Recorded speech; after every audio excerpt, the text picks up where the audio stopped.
Dans un royaume surplombant une mer infinie, vivait une jeune princesse nommée Leïla.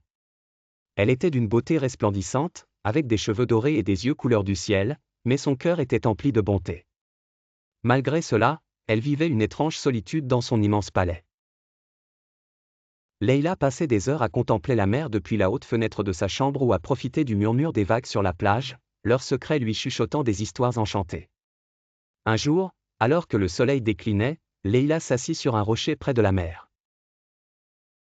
Soudain, elle entendit une voix douce émanant des vagues, une mélodie envoûtante qu'elle n'avait jamais entendue auparavant. Elle s'approcha du rivage et aperçut une merveilleuse créature. Au milieu des vagues, une sirène d'une beauté éblouissante apparut.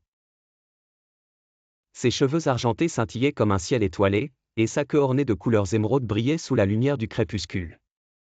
La sirène lui sourit gentiment et dit : « Bonjour, princesse du rivage.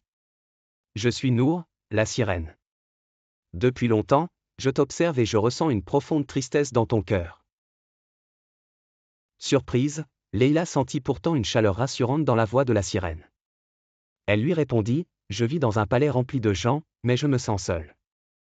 Je rêve d'aventure, de découvrir le monde au-delà des murs de ce château. » Nour sourit et proposa : « Si tu souhaites l'aventure, que dirais-tu de me suivre dans les profondeurs marines ? Là-bas réside un monde d'une beauté inimaginable, un univers plein d'émerveillement et de magie. » Dans le doute, Leïla répondit : « Mais je suis humaine, je ne peux pas respirer sous l'eau. » Nour rit doucement en tendant une petite coquille qu'elle tenait entre ses mains. Murmurant des mots mystérieux, Leïla ressentit soudain un air frais l'entourer, comme si l'air même avait changé. « Maintenant, tu peux respirer sous l'eau.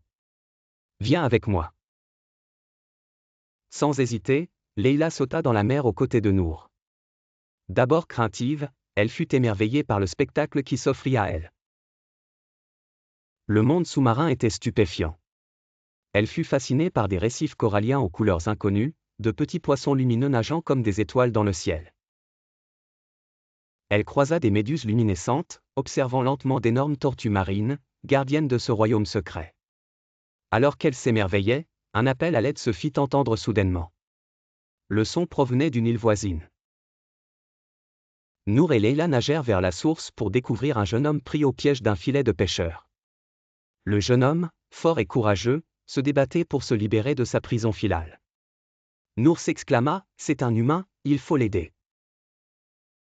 La sirène utilisa sa magie pour déchirer le filet, tandis que Leïla soutenait le garçon et l'aidait à atteindre le rivage. Une fois à terre, le jeune homme, reprenant son souffle, les remercia : « Vous m'avez sauvé la vie. Je ne sais comment vous exprimer ma gratitude. » Il se présenta comme le prince Adam, parti chasser avant qu'une tempête ne le renverse et l'emprisonne dans le filet. Leïla éprouva quelque chose d'indéfinissable, comme s'ils s'étaient connus depuis toujours. Les jours passèrent, une amitié sincère naquit entre Leïla et Adam. Leur amitié se transforma peu à peu en un amour profond. Le prince visitait fréquemment Leïla dans son palais, partageant ses aventures terrestres tandis qu'elle lui décrivait ses explorations marines avec Nour. Quant à Nour, elle devint partie intégrante de leur vie.